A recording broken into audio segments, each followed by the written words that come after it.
Lunch ब्रेकची वेळ झाली, ह्यासाठी मला कधी घड्याळ बघावं लागत नाही. कारण त्यासाठी स्कूबी बरोबर येऊन उभा असतो. कारण हा माझ्यापेक्षा जास्त त्याचाच लंच ब्रेक असतो. आज सकाळपासून केस बांधले नव्हते, म्हणून पटापट केस बांधून घेतले. स्कूबीच्या ट्रीट्स पॉकेटमध्ये भरल्या आणि स्कूबीला घेऊन वॉकवर निघाली. त्याच्या नावानेच तासभर का होईना, माझा डिजिटल डिटॉक्स होत असतो आणि माझी थोड्या वेळ लंच ब्रेकमध्ये वॉकही होऊन जाते. दिवसभर चेअरवर बसून बसून स्टीफ झालेल्या शरीराची थोडी हालचालही होते. आधी स्कूबीची पेटपूजा आणि नंतर स्वतःची, असा काहीसा रूल आमच्या दोघांमध्ये ठरलेला आहे बरं का. स्कूबी त्याचा लंच करतोय तोपर्यंत मी माझं लंच बनवायचं ठरवलं.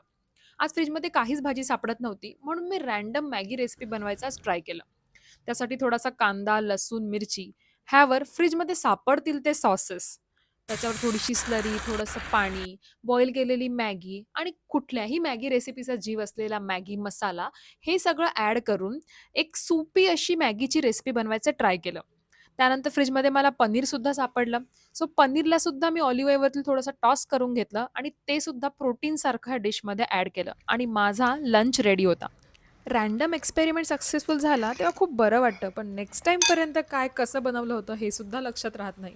ह्या रेसिपीला तुम्हीच एखादं नाव कॉमेंट करून सांगा. लंच नंतर वेळ असला तर कधी थोडा वेळ बुक वाचत बसते किंवा स्कूबीसोबत गप्पा मारत बसते. पुन्हा भेटूया पुढच्या मिनी व्लॉगमध्ये. लंच ब्रेकची